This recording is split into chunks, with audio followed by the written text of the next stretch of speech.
Look at the volume of it, Gil. He just fired off a cascade of judicial nominations: Long, Mansfield, Kelly, Balu, Bennett, Coker, Reardon, West, Pemberton, and immediately pivoted to declaring victory over the Census Bureau's non-citizen voting count. This isn't administrative updates. This is a coordinated signal to his base to validate his election narrative right before the midterms. It's a press release dump, Mara.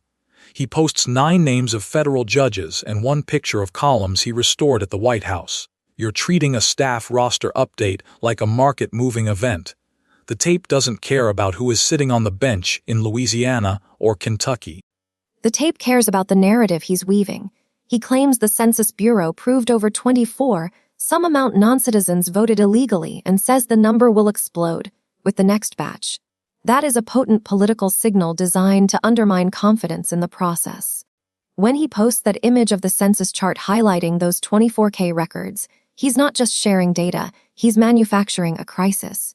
He shared an image from the Census Bureau showing 160 million ballots cast and a red box for 24K records. That is a rounding error in the grand scheme of American elections. You're panicked over a fraction of a percent of votes. It's statistically negligible noise. It matters because he pairs it with a declaration, "I won the election," and demands the Save America ACT. He's linking this fabricated voter fraud claim directly to legislative action. And look at his other posts. He's pushing the idea that there are no talks with Iran, the blockade is in force, and the Strait of Hormuz is open. He's trying to project total control while simultaneously claiming electoral dominance. He posted a graphic of the Strait of Hormuz and said the mines are cleared. Then he shared a link from Just the News about an NSA memo regarding 2016 election interference. He's scattering pins on a map, but none of it is cohering into a trend that moves capital. You're connecting dots that aren't there.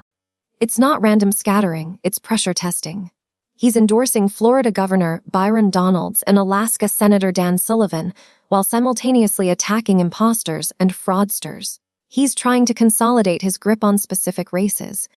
And then he drops this massive claim about ibogaine treatment for veterans, citing a historic gift from the University of Miami.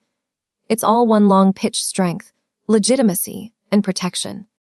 He posted a link to a Fox News opinion piece titled Morning Glory, urging SCOTUS to allow White House construction to proceed. He's amplifying legal opinions for his own projects. It's political maneuvering, sure, but it's the same old song. The market shrugs because none of this changes the underlying economic reality. Look at our tape. DJT fell down 0.61% to 58th percentile, while VIXY rose up 0.42%, 49th percentile. The market is pricing in uncertainty, and his posts are the source of that volatility. He posts a victory claim about 24, who knows how much voters, then immediately follows up with praise for Lindsey Graham wearing a funny hat. It's erratic. The market hates erratic. DJT fell down 0.61% to 58th percentile. That is a blip. VIXY rose up 0.42%, 49th percentile. The VIXY move is literally flat against its median. You're calling a coin flip a hurricane because you want to believe his words have magical power over the tape. They don't. Ethereum edged up 0.23% to 42nd percentile and ITA edged up 0.21%, 48th percentile. The defensive sectors are ticking up while his stock dips. Why? Because investors are looking for safety from the kind of political chaos he's posting about.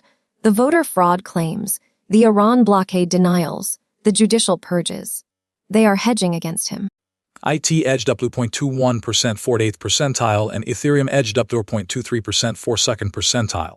Those are statistically insignificant movements that could be caused by a butterfly flapping its wings in Tokyo. You're trying to find meaning in the noise of a single day's trading, but the signal is silence. The market is ignoring him. I'm reading the source packet, Gil. He is rewriting reality in real time, and the market's hesitation proves he has the power to disrupt it. You call it noise, because you're afraid to admit that his words are actually shaping the world. I watch the tape breathe while you suffocate on your own theory. That's the show. We're on Spotify and YouTube. If this earned it, like, subscribe, tell a friend. And housekeeping, the machine that writes this gets tuned constantly for cleaner news. The numbers are real, the jokes are not. One more thing, this whole station runs on one garage computer, And if the tape ever earned you a coffee, there's a tip jar at informant.reiners.io. It keeps the phone line on.